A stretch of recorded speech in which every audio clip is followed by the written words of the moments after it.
is Dovid Lichtenstein, and welcome to the Yeshiva Sholom. And tonight I'll be sharing the microphone with Rabbi Benyamin Goldschmidt. You know, this is takes a lot of hours to do a program, and having somebody who I could either have somebody sit in for me or share is really a wonderful opportunity. So my hakaras hatayvteb, and the program is Fundraising and Tzedakah in Halacha. So I'll be having a conversation with him about Tzedakah and Halacha. And then we will have Hagoyin Reb Hershel Shachter, the Rosh Yeshiva of Rabbi Tzedakah. We will have Reb Sholom Ber Sorotzkin, the Rosh of Ateres Shlomo Network, the largest Koil program in the world. We'll be talking about things like Tzedakah overhead, percentages. What happens when, the guy has a driver and the driver takes 30%, 40%, 49%? Is that part of the Tzedakah? What happens when you're on a plane and you see somebody raising money for a meisid is flying first class or business class? What do you feel about that? We've all seen that. What about giving publicly? People who want their names as on the on buildings, the guests of honor, etc. What is the halacha hashkafidik feeling about that? What about endowments? You have meisters, they're investing their tzedakah money. They buy buildings, they buy real estate, they buy stocks, they buy bonds. What happens if they lose money? All of the above we'll be speaking about tonight with our wonderful guests. Before we turn the microphone over to Rabbi Benyamin, I would like to say a little word on the parsha, or a little word on the times. Usfartem lachem imachras haShabbos. These are the days of Sfira. More darshans and menachas that usfartem lachem shehei Sfira lekol echad ve'echad. Everybody has to count. Taisus over there in Taras Kainim says that by Yovel, Bezdin counts. By Shvius, Bezdin counts. Here, every individual has to count for themselves. So the question is, why isn't it like Shvius and Yovel? Why doesn't the Reish HaKol, the Bezdin, the Gadol Hador, why doesn't he count for everybody? Why do you have to count for yourself? And let me suggest an answer. The days of Sfira are the days counting towards Kabbalah Torah. It says that when Klal Yisrael heard that they're getting the Torah, they counted like a countdown. 1, 2, 3, till they got to the 49th day. They were so excited. So it's a count to Matan Torah. And everybody has their own Matan Torah. Everybody has their own path. Bezdin can't do it because you have your path to Kabbalah Torah. There were 12 Shvatim. Each Shevet had their own path. Ruvain's Avodah was looking out for the underdogs. He looked out for Dinah. He was the one, notwithstanding what Yosef did, he tried to save Yosef. Shimon is the passionate, the kanoi. He's the teacher. He's the fiery one, the Malamdei Tinoikes. Levi is a Klei Kodesh. Yehuda, he's the one always in charge. He's the manager, the one running things. Yisachar, the Skala, the Talmud Chacham. Bezdin, Zvulun, he's the Askin, the Seicha. Every Shevet has their way to the Rabbeinu Shalom. Starts with Yaakov Avinu. Bnei Yaakov Shtei Misrei. Everybody, do you know the Mittel Rebbe, that's the son of the Balatanya, the father of the Tzemach Tzedek, visited Rabbi Kivega in Posen. A very unusual story for two reasons. There's not a lot of interaction between Chabad and Litvische Gedolim. A little bit, Tzemach Tzedek, and the Rashab had with Reb Chaim, etc. And he writes the Torah he said when he saw Rabbi Kivega, and in the letter he also writes how he couldn't get his arms around where Rabbi Kivega lived in the lit that must have been very different than a Chassidish Haif. So he said that Rabbi Kivega told him a vart. He said, famous vart. Rabbi Kivega said, it says the Rabbeinu Shalom is going to make a circle for all the tzaddikim. They're going to stand around him in a circle, and they're going to point him and they say, Hu Elokeinu Zeh, this is our God. So Rabbi Kivega told him, why a circle? Why not a square? So Rabbi said in a circle, everybody is in a different spot. Circles, everybody has their own place. And yet, everybody is exactly equidistant from the center.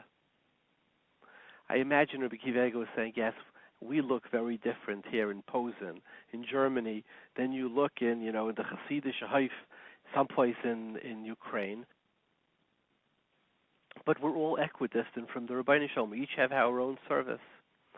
So everybody has to find their path to the Rabbi Sholom. Somebody can't find it for you. Do you know that by Kabbalah Torah, not the counting towards Torah, but the actual Kabbalah Torah, if you look in the Medrash Rabbah and Shmais, or the Medrash Tanchuma, the Medrash says, it says, everybody heard the koil of the Rabbeinu Shalom differently. Every one of the people at the mount heard the voice of God, heard the voice of the Rabbeinu Shalom their own particular way. So what inspires you? Well, you know what? It's very likely not going to be what inspires me. Everybody their own derech to Matan Torah. And you know why I say this? We live in a time where there's a lot of intolerance. If you see somebody, they look a little different. You're a Litvak, they're a Chassid. You're a Chassid, they're a Litvak. You're Ashkenazi, they're Sfardi. You're Israeli. You know the story, they say. I think I said it once, but it's kedai to say it over again. There was a fellow, he was on his way to Yeshiva in the morning or to Daven, and he sees somebody standing by, he has to pass by the Verrazano or whichever bridge it was, I don't remember, and he sees a guy about to jump. So he goes running over. He says, excuse me, don't jump. Let me talk to you. Life is beautiful. It's worth living. So the guy says, you have a minute to convince me. He's holding on to the top over there. He says, okay, first, are you Jewish? Are you Catholic? Are you Muslim? What? He says, I'm Jewish. He says, oh, I'm also Jewish, the guy on the bottom else. He says, let me ask you, are you Orthodox, Conservative, Reform, or Reconstruction? He says, I'm Orthodox. The guy on the bottom says, oh, like me, I'm also Orthodox. So let me ask you another question. Are you right-wing Orthodox, modern Orthodox, Haredi Orthodox, or Hasidic Orthodox? He says, no, I'm Haredi Orthodox, Yeshivish Orthodox. He says, oh, like me. He says, are you like Eretz Yisrael Haredi, like Mir, Brisk, Ponevezh, or are you American Haredi? He says, I learned in Eretz Yisrael for many years. I'm Eretz Yisrael Haredi. He says, oh, really? That's fantastic. He says, are you Eretz Yisrael Haredi, Ashkenaz or Sfard? He says, of course I'm Ashkenaz. I look Ashkenaz. He says, oh, are you Yerushalayim Haredi Yeshivish, or are you Bnei Brak? He says, I'm Yerushalayim. He says, are you Mir, or are you Brisk? He says, I'm Brisk. He says, are you Brisk? He says, me too. He says, are you Brisk Reb Dovid, or are you Brisk Avram Yeshua? He says, I'm Brisk Reb Dovid. He says, Brisk Reb Dovid, I'm Avram Yeshua. Apikoros, die! He says, and I pushed him off the bridge. So we don't really tolerate people who look differently than us at all, do we? And here, let me ask you a question. We have such a brilliant dialogue. It says, the Yemei Sfira, the Talmidei Rabbi Akiva died, right? So why did they die? They didn't treat each other with respect. They were Talmidim of Rabbi Akiva. Of all the places Rabbi Akiva is in Mishnah, what's the most famous memra every child knows about Rabbi Akiva? Rabbi Akiva, Zeh klal gadol b'Torah, v'hafta l'reyecha kamecha. What is the most klal gadol b'Torah? What did Rabbi Akiva say? V'hafta l'reyecha kamecha. And what did they do? How could that be? Doesn't make sense. It says they would Talmidei Rabbi Akiva. If they weren't, they wouldn't. Maybe if they were a bad Talmidim, they shouldn't be mentioned. But it says how could it be? And let me suggest a response. They could have loved each other. Do you love your little child? Do you love your grandchild, your baby? Of course, everybody who doesn't love the little baby. Do you respect it? What are you going to respect about it? It's a little baby. It gurgles. Right, it makes it a diaper. What is there to respect? You love it. So love and respect is two things. I love you means I love. When you hug, I love. You want to havas bigematria echad. Respect is something else. In the way how you're better than me, you're different than me. Respect is always what the other person has that you don't have. I respect you. You can learn more than me. You can play ping pong more than me. You have a better job than me. You're taller than me. You're shorter than me. You're faster than me. You're smarter. Where respect is where I see your superpower that I don't have. Rabbi Akiva's Talmidim loved each other, but leinagu kavod zeh b'zeh. They couldn't tolerate where there was any difference. So in the Yemei of Sphira is when they died. Because what is the Yemei of Sphira? It's where we recognize how each person has their own Sfartem lachem shei Sphira l'kol echad ve'echad, your own path to the Rabbeinu Shalom. And who died during Sphira? Those who couldn't respect the fact that you could have a different path. So what is a takana on the Talmidei Rabbi Akiva, and what would be a beautiful Kabbalah of the Yemei Sphira? The next time you go to Shul, go to the person who looks the most different than you. Maybe he has a huge strimel, or maybe he has a huge feather in his cap. Maybe Saltei Shinuyim, a million. And look at him and you say, you know what?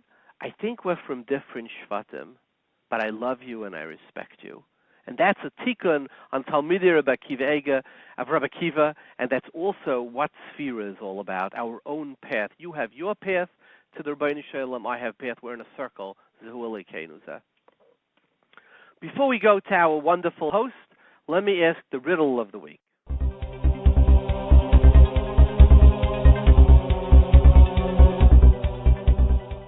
Okay, I'm going to ask two riddles on Sphira Saimer, since we're talking about it. The Magen Avram in Taf Peites Bey says that somebody who doesn't understand Lashon Kodesh, but he counts Sphira Saimer in Lashon Kodesh, L'yatzi yedei chevasi, he's not yaitza.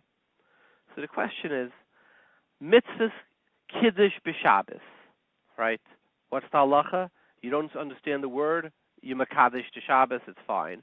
Halal, you don't understand. Elu nemarim, right? All these things, even though nemarim b'Lashon, if you say them in Lashon Kodesh, davening, you don't understand it, you yaitza. Comes to Sphira Saimer, what do we say? What does the Magen Avram say? If you say it in Lashon Kodesh and you don't understand it, you're not Yaitz Sphira Saimer. What is the difference? Let me give you, for the big lumdim here, I'm going to ask you a more complicated question. The Bir Halacha in Taf Peites, in Sif Aleph the Maschel Mitzvah, brings from the Meritz Geius. Who is the Meritz Geius? He was a Kadman, a Rishon, a contemporary of the Alfasi, for early Rishonim. So who paskins? The Mishnah Berura doesn't paskin like that. That we say Shemeya Ka'ina by Sphira Saimer. That by the Baal Tefillah says it, you could be Yaitza. And we don't hold that you could say Shemeya Ka'ina. But then he adds on that since you say Shemeya Ka'ina, if the Baal Tefillah is standing and you're sitting, we say Shemeya Ka'ina, and you don't have to stand up by the bracha. Shemeya Ka'ina helps. He could stand and you could sit. And since he's standing, Shemeya Ka'ina means it's as if I'm standing too. Mishnah Berura says we don't hold of Shemeya Ka'ina, when Machmir don't hold Shemeya Ka'ina by Sphira Saimer, and therefore everybody should count for themselves. But on this Etzem Halacha, if you say Shemeya Ka'ina, you could sit, he doesn't argue. So the question is that in Hilchas Kriyas HaMegillah, this is in Taf Reish Tzadik, in Hilchas Megillah, the Shulchan Aruch says, Koira Adam is HaMegillah, Bein Oimer u Bein Yoshev. You can read the Megillah sitting or standing, but the bracha has to be Ba'amida. And the Sharatzin in Sif Aleph says, brings from the Machzor Shekel, that if the Baal Koira is saying the bracha standing, every Shemeya has to stand up too. Why? And you don't say Shemeya Ka'ina that because he's standing, it's like I'm standing. So it's a steer in the Mishnah Berura. In Taf Peites, he says from the Meritz Geius that if you would say Shemeya Ka'ina by Sphira Saimer, you could sit by Sphira Saimer. The Shemeya Ka'ina makes that you're standing. In Hilchas Megillah, he says that if you say Shemeya Ka'ina, you still have to stand, and the fact that the Baal Tefillah, the Baal Koira, is saying it by Mida, the Mida does not transfer over to you. What is the difference? Those are our two riddles of the week. Let's go to our wonderful host, Rabbi Benyamin. Shalom Aleichem. It's Rabbi Benyamin Goldschmidt again with you. I'm so excited to be hosting this program once again. Thanks, Rabbi Dovid. So we want to speak about Tzedaka. Our world has been on Tzedakahs and not-for-profits. Olam Chesed Yibaneh. The way we promote our values and our lifestyle and our immortal Torah is through a lot of it is through fundraising. Iman Kemach and Torah. But it seems like we don't give the proper attention to think about how we donate, to whom we donate, how do we fundraise, what are the proper practices for fundraising. The modern approach of fundraising with matching campaigns, dinners and barbecues and concerts is very different than the old school Mishulach approach. For example, when the Chida was alive in the 18th century, he was a Shadar. He was a Shlucha d'Rabbanan, an emissary. He traveled all the way to Amsterdam. He was in Great Britain. He was in Tunisia. He collected for the Jews of Hebron. So again, how was his traveling fundraising campaign different than the Mishulachim coming today from Israel or from all over the place in the world? So that's a conversation we'd like to have with you today. We have 3 fascinating conversations lined up for you. The first one we have, guess who? Dovid Lichtenstein. This time not as a host, but as an interviewee. And we want to speak to him as a donor as well. I don't know how many of you know, I live on the Upper East Side, and I really got to see firsthand the incredible chesed that the Bikur Cholim, especially over here, all the people come for the hospital, special surgery, Sloan Kettering, Cornell, Lenox Hill.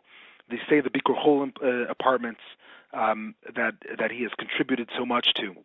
In addition, he's a big donor to Jewish education. He helps people find a parnasa, whether it's through the PCS program or Touro College and so on and so forth.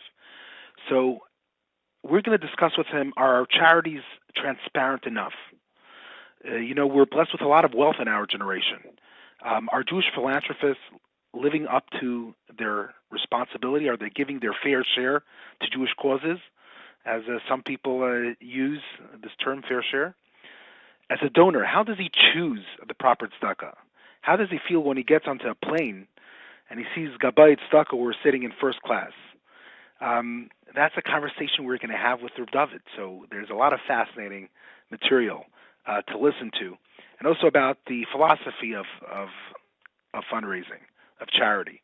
Are we supposed to be frugal? Are we supposed to spend, promote, and so on and so forth? In addition, we have a conversation, a halacha conversation, with Hagayin Hagadol of Hershel Shachter, the Yeshiva Sorbeinu Yitzchak Elchanan Yeshiva University, a big paisek, a huge Talmud Chacham we're so honored to have. And we're speaking to him about the details, halachically. How much are we allowed to spend on overhead in a charity? How much are we allowed to promote? Is it okay? How many ads could you take out in the paper? How many concerts could you do? Also, what caused the rise of the practice of Gabay Tzedakah taking a percentage of donations? And how much is too much? What's the percentage amount that is okay to take? And what does capitalism have to do with it? Listen to the conversation with Hershel Shachter to find that out. And then we have another fascinating interviewee, Hagoyin Reb Sorotzkin, the Yeshiva of Ateres Shlomo in Eretz Yisrael, who takes upon him a responsibility to support thousands of Bnei Torah, of the younger light that he collects for. How do you become a good fundraiser? What is the pressure when you have thousands of families relying on you for their food, for their livelihood? How much pressure is it okay to place on the Gvir? For example, bringing them a letter from Rabbi Kanievsky that commands them to give a specific amount. Is that fair game? All of that and more, please tune in and listen to this incredible program of headlines this week. Good Shabbos. Shalom Aleichem, we have on the phone with us, guess who? A surprise, Rabbi Dovid Lichtenstein. And it's special to have you. Is this the first time you're being interviewed on the Headline Show? That's correct, and I have a Tov to you because of the fact that you do programs allows me to catch up with the rest of the things in my life. Excellent. So after we do this interview, you'll see if you prefer to be the Dayan or the Nidain. But I appreciate you doing this because the subject of tzedakah and priorities in tzedakah and policies in tzedakah and overhead in tzedakah. And, there are many people who are very passionate about Kaspi Tzibur, how they should be spent, and how we're supposed to approach it. When push came to shove and I called up many people, they said, I can't get involved. Anything I say, I'm going to put myself into trouble. Charity is a very personal thing. They asked President Trump, what's his favorite verse in the Bible? He said Bible is his favorite book. Obviously, every Republican candidate who runs for president has to say that the Bible is his favorite book. So he said it's too personal to share his favorite verse. It's too personal. Comes to Tzedakah, people are very personal. So I appreciate you taking the time. Thank you so much. Okay, let's go. So I want to ask you from the very beginning. Let's start with the simple. The state of the tzedakah world today. There's been a lot of evolution in the way people give. It probably was more of a private thing, one-to-one, centuries ago. Today, it's a social experience. You go to dinners, you go to events, you go to kumzitzes, mlavamalkas. Has it gone out of hand? Is this the proper way of having a tzedakah? Well, I think that the Rajba already discusses using social admiration, hakara for tzedakah, and the Shulchan Aruch brings it Halacha that you're allowed to. So I think that people are social creatures, and if we can use social events as a way to bring awareness to a cause that has a halachic precedent, I think it's either in Rosh and Tes or Rosh and Aleph that the Rajba's brought in Yeridea. So there's nothing wrong with it. Yeah, there's nothing wrong with it. And I think in a way that, everything, today has a big chayil. You go to fashion, you Google fashion, you'll get a billion outfits and a million responses, right? Somebody came to Reb Chaim Volozhin and he said, "B'roisi kol ir al tila benuya." Right? We say in the Yom Kippur davening. Nila, yeah. Yeah, we say by Nila. Yes, he said Taish Reb Chaim Volozhin. He said every hisoyrus is built up till the sky. Al tila benuya. The ir Elohim is Cyrus to do mitzvahs, ma'asim tovim mushpelas achal tachtiya. Beautiful shot. But what is it? Fashion, sports, arts, theater, food, a fragnished from the $1,000 sandwich. So what's wrong with making a little Cyrus for a Dvar mitzvah? And what's wrong with being mefarsim Isa mitzvah? And I think that there's a certain mila when we as a community, on one hand it says tzedakah should be given with anonymity. It's true, but the other side of it is the Rajba and the Ramah brings them side by side. And he says, notwithstanding that, we have the Rajba, that if everybody else is famous, every deal is famous, every fashionista is famous, every knaka, so why not make the Isib mitzvah? The Erolikim Mushbelish Achal Tachtiyas. I think it's a good thing. So when we're saying to give covet, to make a platform for people to honor people who are giving tzedakah. Yeah, in other words, I think on one hand you do skirt the issues of gaiva and vanity, etc. But on the other hand, being mefarsim Isa mitzvah means that we make models of people who look to the Shulchan Aruch, who look to Chesed, Torah, Avodah Gimel, Chasadim as heroes, and we need heroes. Besides the newest Yankee player, besides the newest politician, we need our heroes. Our heroes should be Isa Mitzvah. It's very interesting. I want to ask you, the Rambam has, he speaks about the Shmeina Mailas Yesh B'Tzedakah, the 8 different levels of giving. And if you know and the person doesn't know who's receiving, the person, if you don't know who you're giving to, but the person knows who he's getting from, then neither you know who you're giving to and the person doesn't know where he's getting from. L'mayla min hakol, when you find someone a job. But it's interesting, when it comes to finding someone a job, he doesn't get into details if the person knows or doesn't know who helped him find a job.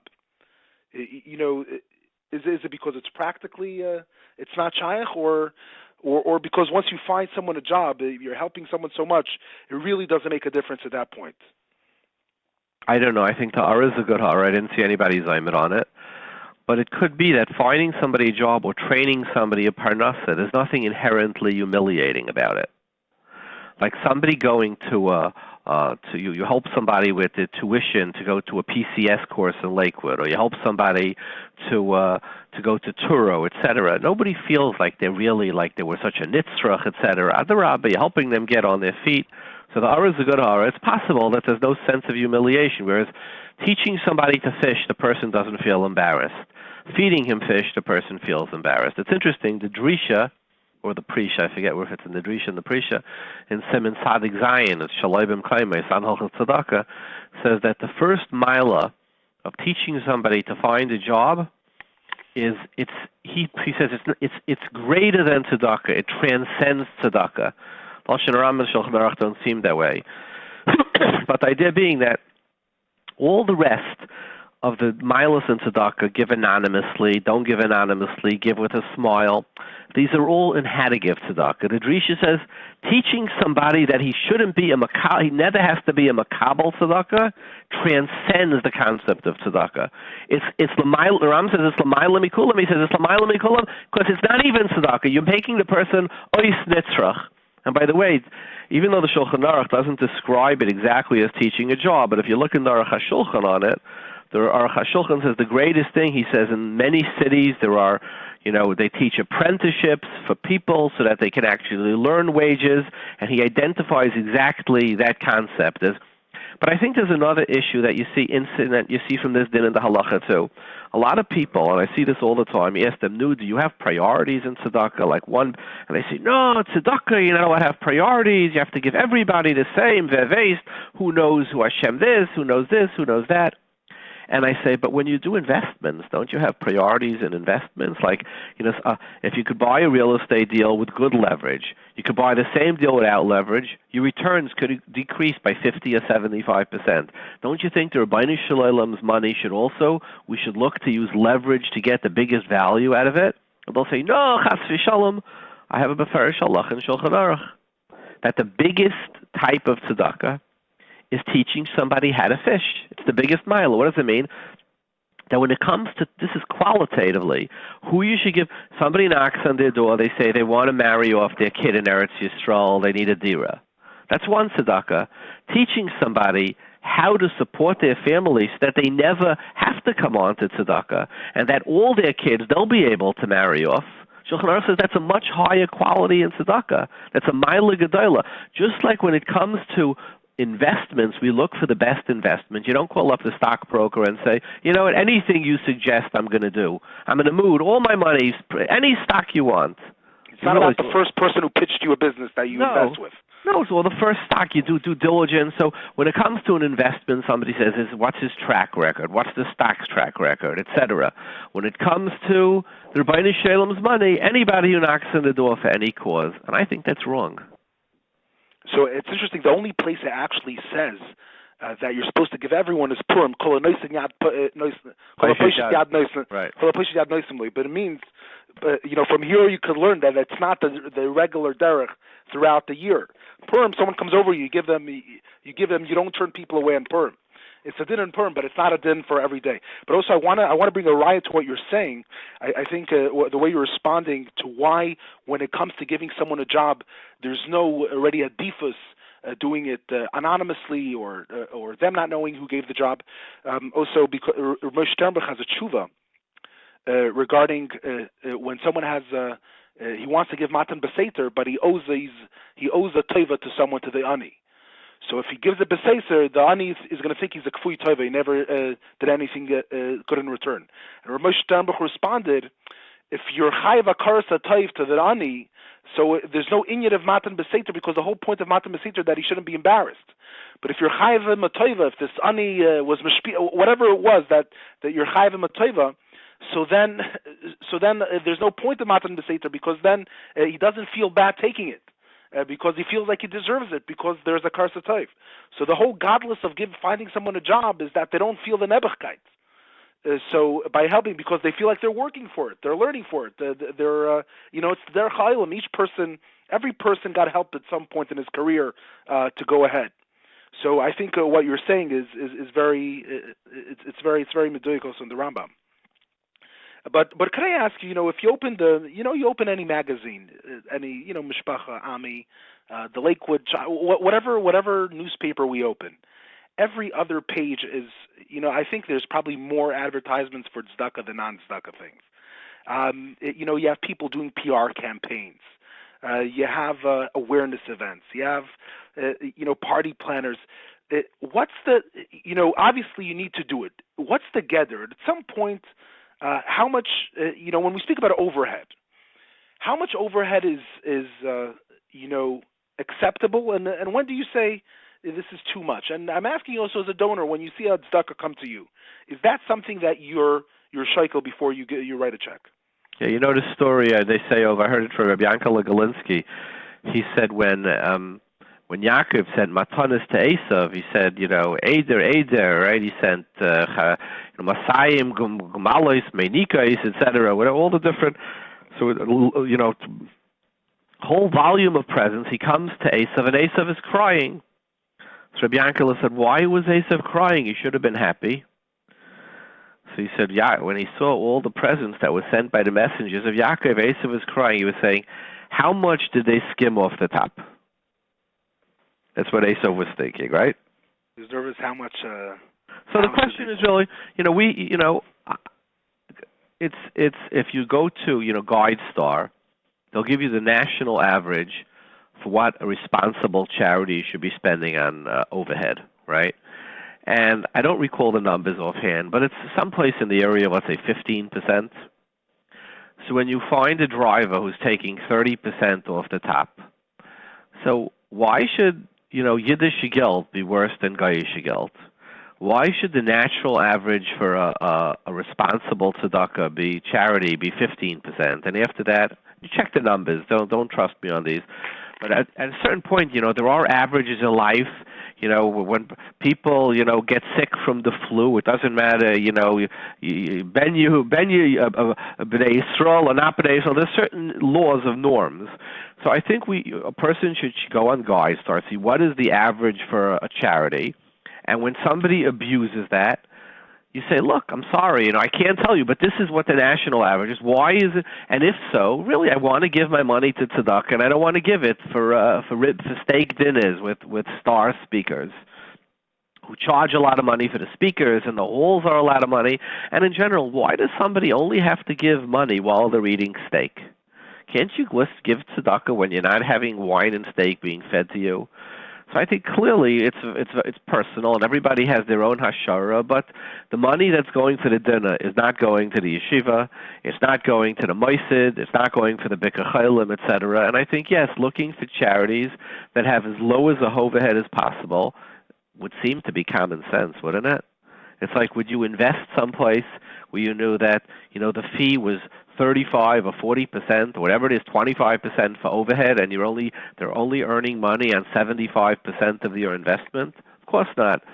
The best hedge funds work with 2 and 20. They take 2% management fee. Okay, so when you hear that 35% is going to the thing, right? So then you have to just wonder, are you violating the norms of common sense as well as the norms of national giving and certainly the norms of investing? So first of all, you're saying that the norms of Hilchot Tzedakah should be whatever GuideStar says. That we don't have our own. It comes to Choshen Mishpat. Yes, there's a concept of Dina de Malchus Dina, but all the halachas, Babakama, B'Metzil, Basra, Hilchot Shchenim, we have our own concept of what's right and wrong. Why is there so? When it comes to this, there's like so much. You look at the Sfarim that the Malaktim that bring down Hilchot Tzedakah. Meshulach, could take for himself. Yesh mi shematir lakachas ad 10.5% up to 25%. Yesh mi shematir ad shlish 33%. Yesh mi shematir ad 50%. Yesh mi shematir lakachat ad 49%. 49%. Yeah. This is min hakatza lakatza. It's there's. So I would just say again, there's no halacha on this from the Gemara, the Rishonim. So why? I think. There is, I guess, because maybe it's sort of a relatively new concept of, I guess Yankel Golitsky says it's not, but halachically you don't see that they had professional organizations that were, so it's just not addressed in the Gemara. We always have Meshulachim. The Chido was a Meshulach. I understand that, but I'm just telling you it's not addressed. There's no early tshuvas on this. When I say early, before the last 50 or 100 years, right? And anything that's been written on it is basically conjecture. It's mamish just svaris without any rayas or makairis, right? So I say in such a case, use common sense. Look, what is the norm in the world? And what is the norm in the world should be used as a general. Could you violate it? Okay, halachically, it's hard to make the argument you can't violate it. But if you want to know what an efficient charity should run out, you could look at a universal average and say if you're deviating it from it by more than X amount, you just have to say, really, am I making good use of the Rabbi Sholom's money?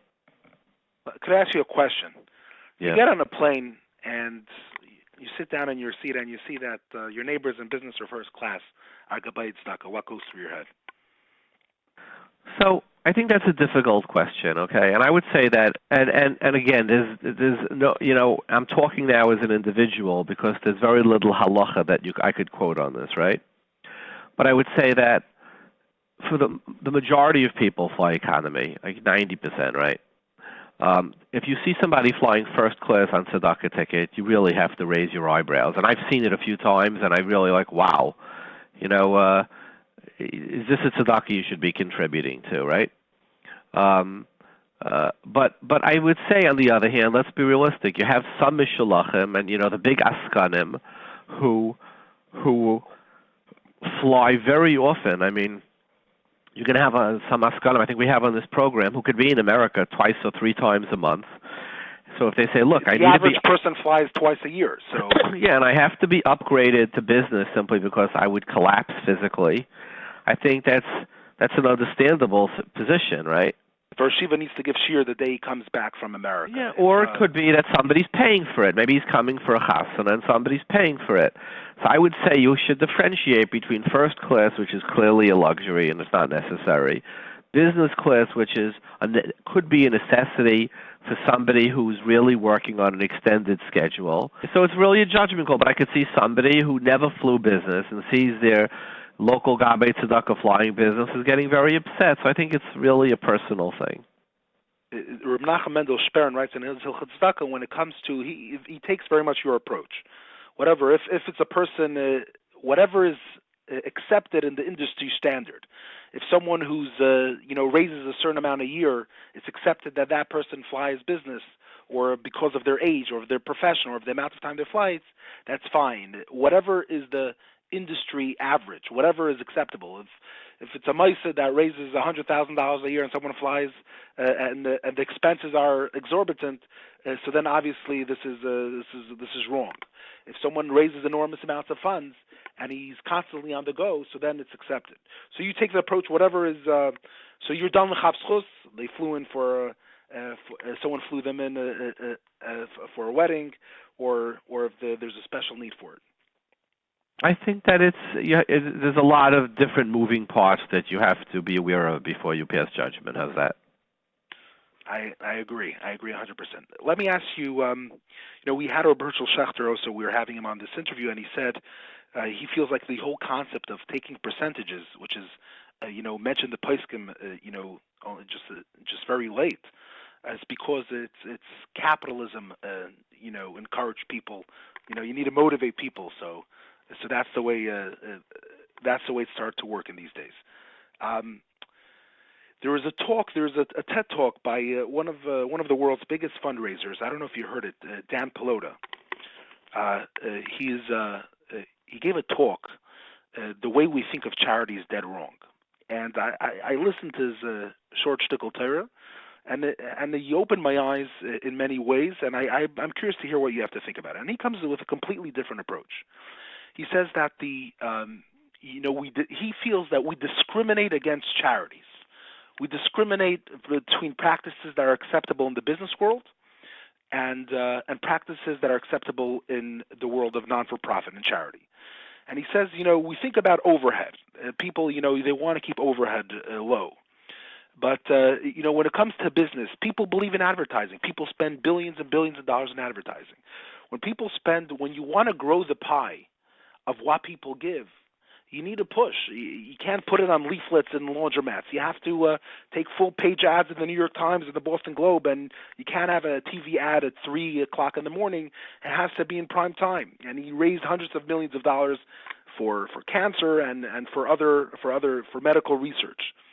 So he says you discriminate when it comes to charities are not allowed to advertise. Then you say you discriminate, charities have to keep their overhead low. Then you discriminate with compensation. You don't want to pay people well, who work for charities. If you want to go, make a computer game where people shoot each other all the time, and be a CEO of that company, you could charge whatever you want. If you want to fight hunger, so then you're not allowed to charge a good salary. And he speaks about, if we stop thinking that way, perhaps we could grow the pie of charity. Perhaps if we change our attitude and include business practices into charity.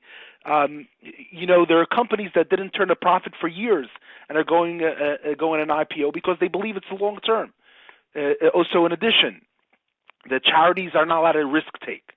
If you're a business, you could take a risk. You could, if you don't take a risk, how could you grow? How could you, elevate? So, what do you think that's applicable to Jewish world tzedakah? Well, I think there's a lot of truth to what he says, but it has to be done carefully because businesses are very responsible for their bottom line. The bottom line goes down, the shares get attacked, shareholders attack, etc. Whereas charities, on the other hand, there's very little accountability. So all we see is the spending. I would say that the majority of Fruma Tzedakahs you can't get a guide star on because even the meisters have become rather clever, if you could call it clever, and they become shuls. Lakewood is a shul. It's not a yeshiva. Do you know that? It's a basic knesset, and a shul does not have to report through guide star. So I think when there's a lack of transparency, I think people the level of suspicion goes up, whereas if there's absolute transparency. So I think he's on to something. I think it's a valid point. But on the other hand, being that we don't have accountability, people are more suspicious. There's a balabas who asked to remain unnamed. He told me, that may be shaykh for the general public. The Jewish world, whatever people give, they will give. Whatever meiser they give, they're going to give. So therefore, you can't grow the pie, which means we're already maxed out. Whatever tzedakah people give, a couple dollars more, a couple dollars less, bnei Yisrael are rachmanim bnei rachmanim. So therefore, spending on advertising campaigns, on making going races and triathlons and events, that's not shaykh. Do you agree with that? There's an element of truth to it. I have no opinion, but there's an element of truth to it. But I would say, Benyamin, that from everything I've seen, people I know, like when it comes to tzedakah, the Fruma community is very involved in tzedakah, and they're just besieged with causes. And I think that people are, it's right on the top track of people's minds. The people that I know, for the most part, are really involved. Are we doing a job as good as, I don't know, but I know that it's not just one of the Taryag mitzvahs. It ranks in the top handful of mitzvahs by most people. Can I ask you a question? I'm sure you have many dealings with, successful Jewish businessmen who are secular, and the data shows. There are different studies done on it.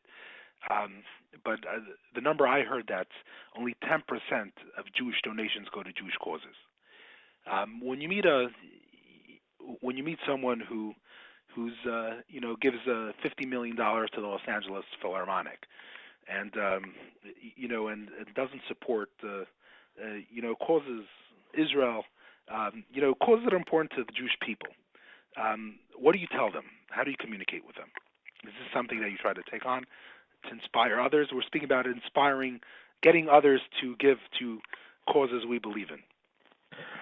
I think that's very hurtful, and I think you're right. The majority of the Freie do not, and it's hard to inspire them because, unfortunately, being frum is not something that they aspire to. And if you go to the college today, if I could stop you, I just want to add one more point. In New York, even secular, I feel like the big donors from the secular world, still many of them donate to many Jewish causes. The new generation of Jewish wealth is in Palo Alto. The majority of it is in Silicon Valley, and the majority of the Jewish leaders of the people who have succeeded with the tech boom, are not known for the support of Jewish causes. So is the shift from New York to Palo Alto going to be a big blow for the Jewish people? I think that, I spoke to a Chabad shliach, and he said, what's the biggest threat to Chabad today? He said, how do I raise my membership? Somebody comes in, they have to say Kaddish. So they say Kaddish. So I say, you came to say Kaddish. We never see you. Maybe come for Shabbos, we have a big Kiddush, we have herring, we have cholent. Maybe this, maybe come to the Hanukkah party, and we slowly start to draw people in. He said their children don't even know what Kaddish is. Forget about their grandchildren. They never heard of a yard site. I had a guy in my office before Pesach, and I was asking him, about the Seder, the Haggadah, and he said, yeah, we do a Seder, but we don't know, I don't know anything about it. So I looked at him, I said, did you hear of it? And his name was Cohn. I said, did you hear of Abraham? He looked at me, never heard of Abraham. Isaac? Never heard of Isaac. Jacob? Never heard of Jacob. I mean, they're so far away. So the Palo Alto problem is a national problem. In New York, you have less of it because they're with us shoulder to shoulder. But it's a general problem that we are losing.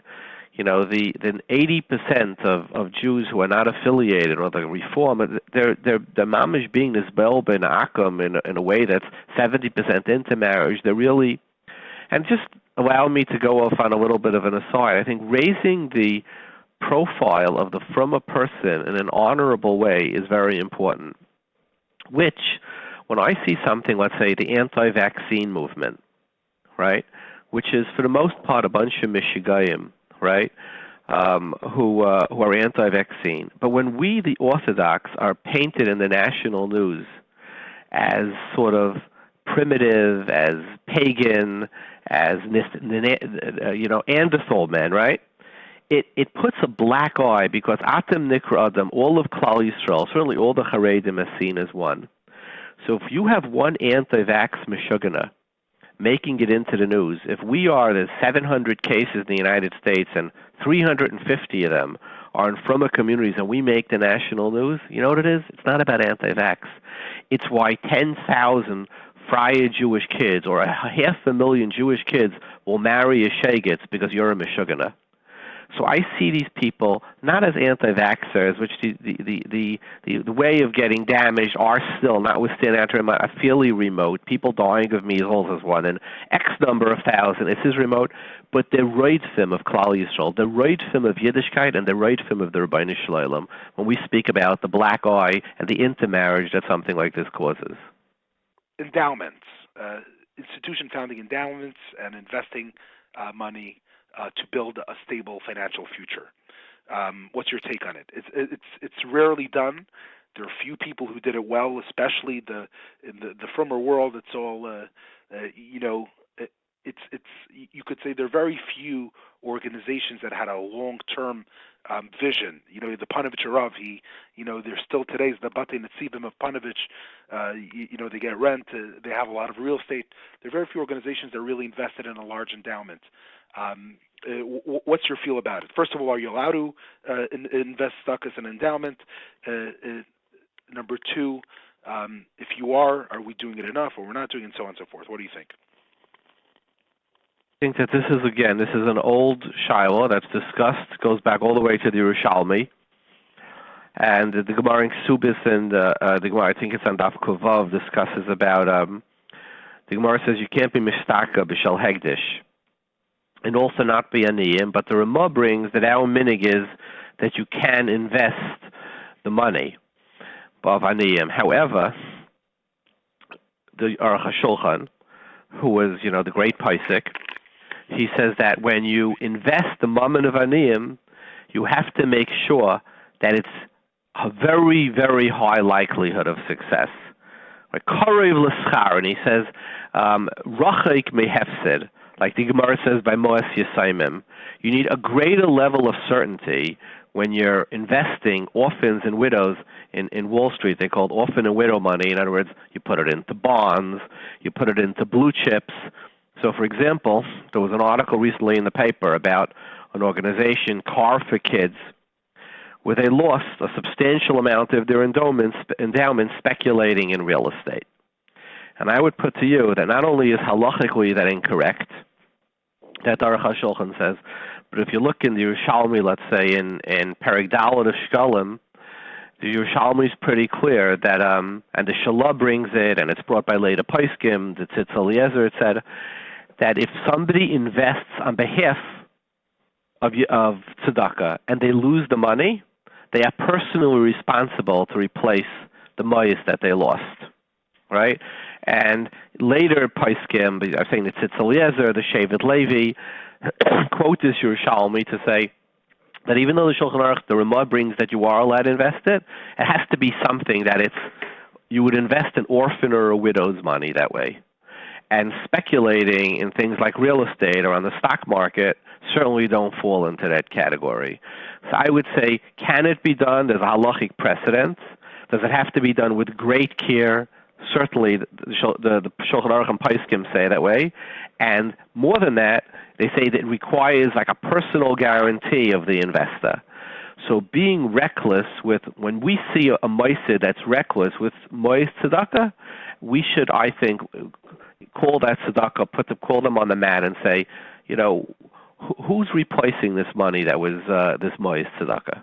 That's our halachic precedent for this.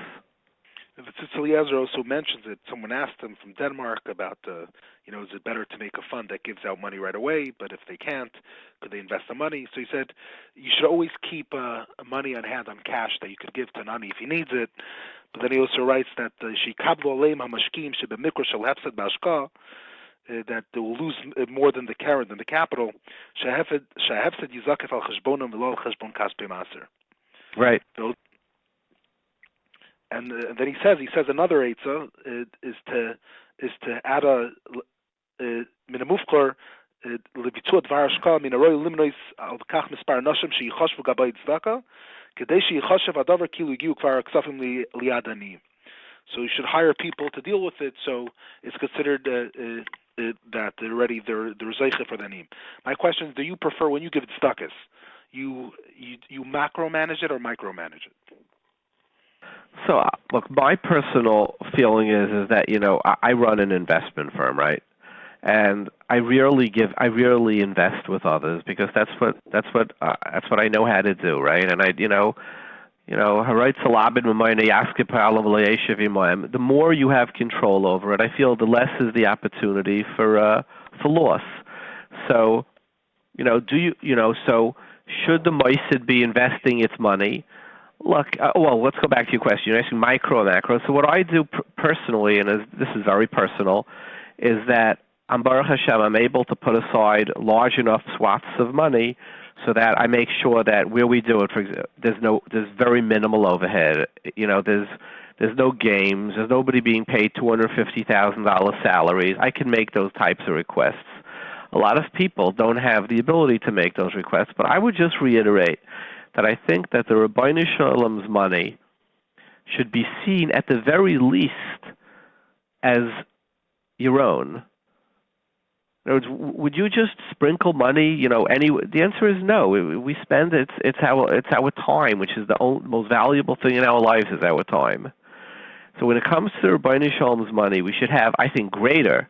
Right, it should be like Mois Yisayimim, but certainly the level of pikchus and oversight and responsibility that we have for our own investment. So I'll bring you back to Dan Pelota, who says, if Disney invests $200 million in a film that's flopped, no one is calling the SEC. But if a person makes a fundraiser for $250,000 that doesn't work, his character is called into question. If we live in a capitalist world, you said we should deal with our own money. We invest our own money into stocks, into different investments. But in order for growth, you need to take risk. So perhaps our whole industry of charity is very tame. You get a 2% return, be happy, be fine. Do whatever you did. Don't make an effort to promote it. Perhaps we do need to embellish it more. Perhaps we do need to encourage people. Again, if you believe the pie could grow, the national average of charity has been 2% for the last 40 years, according to his data. I don't know within the Jewish world what's the average of how much people give. But perhaps we could grow the pie to 3%, to 4%, to 5%, maybe even to Meiser. I'm not even speaking about Chaimish. Perhaps we should take more risk. Perhaps we should encourage. Who are the people who are going to become the Gabay Tzedakah? Rabbi Sternberg speaks about why Rambam says Mesifin Lahem Legoy Zigzeres. because Moshe Temple says that people should want to be Gabbai Tzedakah. People should want to. This is something, essentially, you want them to be able to, to be, obviously within reason, but to live a b'chavadika lifestyle and so on. What are your thoughts on that? I think that public companies who gamble public companies and they're not successful, right? Their CEOs lose their jobs. The shareholders lose value. So these things are done with great accountability, and they have skin in the game, because the CEO who takes a gamble he very often will lose his job, right? So it's a self-policing system. One second. Let me ask you a question. When it comes to let me finish my point. Google, so it's a self-policing system, and they sit b'kovid Rosh, because the guy doesn't want to lose his very high-paying job, and nor do the board want to lose their positions too. So in a self-policing system, it makes sense that there's an element of gamble, because you assume the guy is not going to gamble with his own skin. Not only he's eating from the same cooking, not only is he eating, he's acting as a taster. Whereas in a tzedakah, right, if it goes wrong, nobody loses their job. There's no accountability, and therefore it's not just tzedakah. Any industry where there's no accountability, you have to look at gamble with a much more suspicious eye where there is direct accountability. Wouldn't that common sense say that? 1 second. You have companies, public companies, that haven't turned a profit from their inception day, because people believe this is a long-term idea. In 10 and 15 years, Amazon and Google, for years they didn't bring $1 of profit. Many of them they're valued at enormous amounts, and they haven't bring one year with a plus, because people believe there's a long-term vision. No. Why, when it comes to charity, it's very I respectfully disagree with your set of facts, okay? You used Amazon and Google. Google was profitable from the beginning, so let's not discuss about, but Amazon, right? Amazon's growth has been 40, 50, 60% a year in volume, right, since its inception, right, which is why its stock is the most appreciated stock in history. What does that mean? That they're reinvesting most of their income into growth. So a smart investor recognizes, if Amazon decided tomorrow to stop building new warehouses and stop investing in the cloud, it would turn a huge profit. So there are kalim to measure its success. Is it if you feed a cow and you see every day the cow is getting bigger and bigger and bigger, as you don't milk it because you think it'll diminish its growth. You say, I would like a 10,000-pound cow that when I stop will give 100 gallons an hour. That's a level of success. It's not an instant gratification, but it's later. But it's very highly policed. This quarter, Google announced I forgot which public company it was, recently announced its growth had slowed down, even though its profits were high, and you'll see the stock immediately craters. So there are very exacting measures to self-police and to police their success. Whereas a Mossad is totally unpoliced. For the most part, nobody can have any insight. They don't report their financials. So people look at it and they say, wow, I have to be suspicious of these large expenses because we have no way of knowing are they or aren't they successful. So how do we? And I don't even think it would be in Tzedakah. It's in any industry. If you had a private company, investors that were not getting reporting, and they saw people flying on jets and coming and going, and it was opaque as to their success, people would have the same level of suspicion. I don't think it's a Tzedakah-centered issue. Here, so how do we create more accountability? How do we bring Pashas Haikude back into life? Moshe Rabbeinu, he took them out of Egypt. He took them out of slavery. Am Yisrael still came back with wanted the receipts. So how do we make it? I mean, listen, we have causes that we need to champion. Security. In my shul, Rabbi Schneier is very involved in it now, starting to lobby the government to start supporting shuls to pay for security. and not just getting cameras. We need to pay for, for personnel. It's a huge expense, and we're things we need to champion. How we're able to create a culture that's really going to encourage people to want to give more and to be more involved. So I think that there's a halachic makaris for this too. Like you mentioned in Parashas Pikudei, where Moshe was asked to give an account. Eila Pikudei HaMishkan, Chazal say, Klal Yisrael wanted an accounting from the person who it says, B'chol Beisi Nemanhu, and the Shulchan Aruch brings it Halacha. The Goyin says that the Ramah says that a Gabbai Tzedakah should give an accounting. The Goyin brings this Mishna, this Medrash in Parashas Pikudei, that we have to ask questions and not be embarrassed. And we have to ask our Meistis, do you have an independent board of directors? And is the independent board of directors your mother-in-law, your father-in-law, your brother-in-law? Are they really third-party people who have, I sit on the board. I sat for many years on Turo. And Turo is an exceptionally successful, it keeps growing and growing, and it has the largest body of Yiddish kids getting educated in Parnassa. And Dr. Land is Acharona Levracha.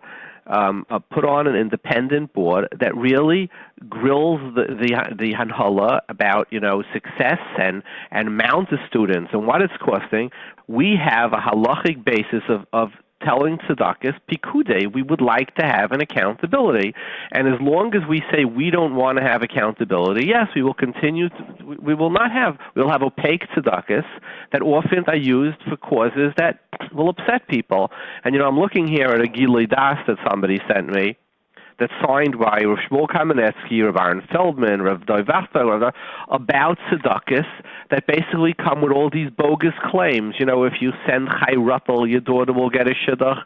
All these, fraudulent, Baba Maisa, Segulas type of shidduchim, they write. There will be 40 Talmidei Chachamim who will say Tehillim 3 o'clock in the morning in the Mukah. Yeah, and if we follow those things, we can pretty much be assured that our tzedakah money is going for somebody's dira, it's not going to tzedakah. And I think that the Torah in Pikudei names a parsha after this, how Moshe Rabbeinu was required to give an accounting. If you give money and do not ask for an accounting, what is the Sefer Chassidim called this? He calls it Einoi Tzedakah Ela Tzedakah. I think we have to have as much request for accountability and responsibility for the Rabbi Shalom's money as we have for our own. It reminds me of a joke that a woman called one of the Tzedakah in Eretz Yisrael, where you had to dial in to donate, and if you want a Yeshua and Parnassa, dial 1. If you need a Zivug Hagan, dial 2. If you need a Zereshel Kayama, dial 3. Sholom Bayis, dial 4, and then a 90-year-old woman gave birth because she pressed the wrong button by mistake. Okay. So listen, this is the world we live in. Listen to this. Listen, the advertisers. This is signed by a lot of very chashuv Rosh Yeshivas and Rabbanim. The advertisers falsely claim they can see the heavenly obstacles preventing a person from getting married. They can, quote, unlock the gates to their fortune, the powers of Kabbalistic rituals, secret formulas, all of which is foreign to our Torah and our Emunah. Even worse, they brazenly guarantee that anyone who pays a fixed sum will receive their zivig within a short time. And we've had I get calls from girls who say they gave their entire earnings. And yes, so there's a lot of fraud. Where there's money, there's fraud. And if there's no pikudei, what is the Gemara? What is the Torah? The Medrash say? If there's no accounting, it will be not a tzedakah, but it's tzedakah. Okay, thank you so much, Dovid. It was a pleasure speaking to you. And I feel like the subject of Nekubalim and different Zgulis, it's worth a conversation on its own. Thank you so much for your time. All the best, Rabbi Benyamin. Thank you for sitting in. Bye-bye. We have on the phone with us Hagon Agadol of Hershel Shachter, the Yeshiva of Yeshiva University, and would like to ask you a few questions. Shalom Aleichem, K'vod Rav. Aleichem Shalom. And we want to ask you a few questions regarding the halachos of Kaspei Tzedakah, the evolution of fundraising for Mosdos Torah, for other charities. What is the how much overhead a Mossad or an Ani is allowed to use in order to attempt to fundraise, if we may ask the question that way? It's a very good question. I don't know that it's even discussed in the poskim, but it has to be something reasonable. Sometimes you have so much overhead; it's just ridiculous. All the money goes to the secretaries and to the gaboim. The people so the question don't realize that. Yeah, people don't realize that the ruba of the donation that they're giving is not going for the tzedakah cause. That's scandalous. That's not right. Awareness events, PR expenses, expensive dinners, party planners. I mean, if we look around, if you open a Jewish magazine, every other page is a different dinner. And obviously that's all paid for, the promotion. The question is, how come there's no shiurim when it comes to this? I imagine the big poskim from years ago can never imagine such a wild idea that you have a whole dinner. But in recent years, we see that that's the way people want covered. So if that's the only way to get them to donate, is by having a whole big dinner and honoring them. So you got no choice. So you have to show covered. So we understand a little bit overhead. It makes a little sense, but yeah, it has to be within reason. I don't know exactly how to draw the lines, but it has to be within reason. So some poskim will discuss it. I saw some places they quote the Gemara in Erkin, the Rav Yana Yosef of Torah, the Nichul Elaniim, the Svar of Nichul Elaniim. Okay, so if a certain amount is if we spend a few $1 million overhead, at the end of the day, it's Nichul Elaniim. Is that a good excuse is that enough to allow the high expenditures? Yeah, it is, but it should be within limits. Should still be within limits. Not right that a lot of times the gaboim take an awful lot of a very high percentage for themselves. That's not right. You have to have. First of all, the concept of percentage. When did that start? Of Gabbai Tzedakah taking a percentage. Yeah, that's a modern idea. We know that in the business world, we know that's what capitalism is all about. If you know that if you work hard, you get all the revach, so people are going to work harder. Under the communist, that as hard as you work, you don't get anything, so it's a lazy society. People don't work hard. So because of that, that's why the gaboim who know that they stand to make more money if they're getting a percentage, so they'll work harder to raise money for the tzedakah. So this will bring in more money to the tzedakah. Yeah, it's a modern thing. It's based on a capitalistic idea. Someone pointed out that it says in the Chumash, in the end of Chumash Bereshis, that Yosef only took 50 lefara, only took 20% tax from the people. He could have taken 90% tax. He knew this secret of capitalism, that if you only take 20% tax and the worker keeps 80%, he's going to work harder. So the government will get much more for the 20%. Yeah. So is the Yeshiva matter to take 80% in order to motivate Gabbai Tzedakah? No, it shouldn't take 20% either. I think 20% is also too much. I don't know. So the people say b'shem the Chazanish as long as the Roiv goes to Tzedakah. So it sounds like up to 49%. There's a shmua. Everyone quotes the shmua that up to 49% it should be fine. Is that in the parsha? Some people say 25%, 35%. How are these things nikba? I mean, we're so careful when it comes to Mammon Hegdesh, when it comes to Me'ila. How come there's so little discussion on this subject? I don't know. I think the poskim from years ago just couldn't visualize such a thing, couldn't imagine it. So that's why they never wrote about it. And the poskim from today, they have nothing to base it on. Just that one Gemara in Erchen, that's all. Yeah.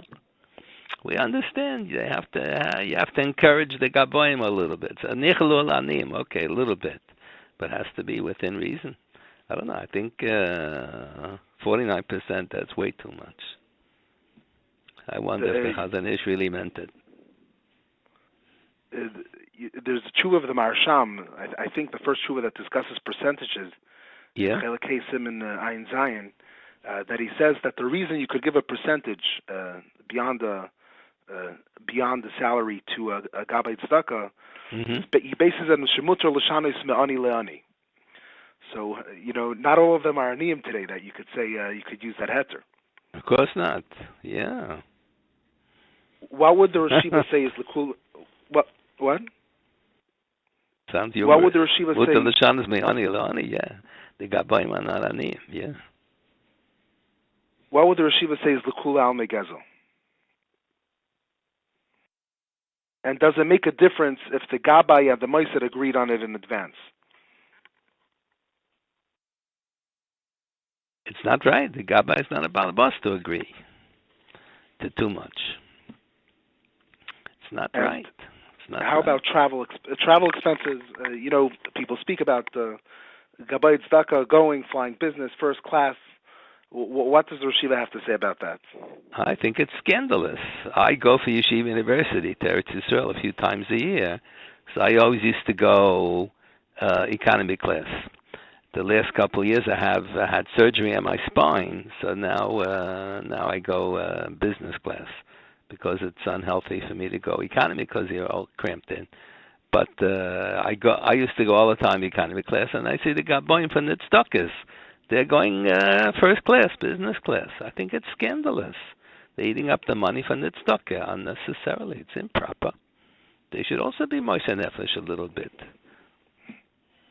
What if they say that if they're flying in for a day, they fly in economy, they're not going to be able to rest up, they're not going to be able to show up and do a proper job, or if some of them Talmidei Chachamim, they're in economy, they can't sit and learn, they're coming back, they need to give shir. What does Rashida have to say about that response? Okay, that's reasonable. It's a little bit reasonable. Sometimes it's true. If it's really true, okay, it's bo b'cheshbon. But I wonder how often it's true. So I would like to ask from a different perspective. The person who's giving tzedakah, is he mechuyev to look for a tzedakah that it's all going directly, or he does? It's not our concern. Which means you want to give a tzedakah to Hamaised, and a Gabbai came knocking on your door, and if you give him the tzedakah, you give him $100, you know that a share of it is going to go to the Gabbai. So should you give him a cup of coffee and send him away, and then send the $100 donation directly to the Hamaised? Is that proper? It's not a bad idea. It's not a bad idea. I never did it, but maybe I should start doing like that. On the other hand, it's the Torah. The Gabbai reminded you that this tzedakah exists. Is that does he have a schus on it? They say a story that okay. So he gets a salary. The Gabbai a salary, but that he should make enough a percentage on top of the salary. That's scandalous. They quote a story of Rabbi Volozhner, the donor wanted to give him directly a truma, a donation, because he didn't want the Gabbai to take a part. So Rabbi Volozhner responded that the Umas Olam, they only bring Korban Oila, because that's what they could comprehend in terms of a contribution. But Klal Yisrael, we give a Shlomim. Shlomim, the Kohanim could eat from it, the Bailim could eat from it. He said it's also a part of the Korbanos that we bring. So the Yeshiva thinks that it's preferable to give it directly to make sure it's a chayes of the Noisa to make sure it goes directly. Yeah, it's a very good suggestion, very good idea. I think we should start doing that. Not a bad idea. The Yeshiva, if someone is giving so let's say a lot of the events that people support, it's a dinner, it's a Mlava Malka, there's entertainment. The question is, could you count off from Meiser the entire amount you gave to go to a dinner, or you have to deduct from Meiser the amount the pleasure, the anah that you had? I think you have to deduct how much would you have spent if you would have gone to a restaurant to eat, and to a movie or whatever, to a play, whatever. He's being entertained, yeah. One more question I want to ask the Yeshiva. Rabbi Sternbuch, in the Tshuvas Vanagas, he's trying to write what's the heter perhaps for people to take a percentage, for the Gabbai Tzedakah to take up Parnasa. He quotes from the Rabbi Minshkalim, Perek Dalet Halacha Zayin, Magi Sfarm Shibushalayim v'dayanim shedanim esagazlanim b'Yushalayim noitlim scharim etrumas alishka v'kama yu noitlim tishin mana b'chol shana v'im lo yispiku lahen afal pi shelo yirotzu moisifin lahem k'dei tzarkam heim u'nchem uvnei uvnei veisan. The question is, what's pshat im lo yispiku lahem afal pi shelo yirotzu? So he says the following. He says the following, that the svara behind it is even if they don't want, since you want people to take the responsibility to be a parnas tzibur, you want them to have kol tzorcheim, even if they don't want. It's the achrayus of the tzibur. You want to motivate people in order to want to take achrayus. The question is that an excuse when it comes to expenditures or not? Yeah, with a limit. Okay. So the shilas of the limit. So who sets the limits? Who sets the limit? A person opens a charity. He could set his own limits. No. What's the gedarim? We're so careful in Choshen Mishpat and everything in Orach Chaim, and there's a little bit of a feeling of a lot of flexibility when it comes to the subject. It's too much flexibility. Yes, I agree. It's too loose. The Yeshiva has eitzes how to promote a more careful way of spending of. You have to give it some thought. I'm always busy doing other things. I never give this any thought. But with the community, the Jewish community should figure something out and come up with stricter guidelines. Shakoch, thank you very much. We appreciate it very much. Very good. Call too. Bye-bye. We have on the phone with us from Eretz Yisrael, Hagoyin Reb Sholom Ber Sorotzkin, or Yeshiva of Ateres Shlomo, who has probably one of the biggest reshet of Koilim and Yungelite in Eretz Yisrael, and the Yeshiva of Ateres Shlomo in Rishon LeZion. Shalom Aleichem, Reb Sholom Ber. It's an honor to have you with us. Shalom Aleichem. Yeah, what's up, So, first of all, we'd like to hear more about the Rosh Yeshiva, how the Rosh Yeshiva starts, where the Rosh Yeshiva come from. If the Rosh Yeshiva could tell us a little bit about yourself. I can tell you in general, we're going to do it a little bit shorter, but I'm going to say today, we're going to start from, we're holding today, B'siyata D'Shmaya. Today we have the Yeshiva Gedela, today in Rishon LeZion, like you said, in Kiyas HaYeshiva.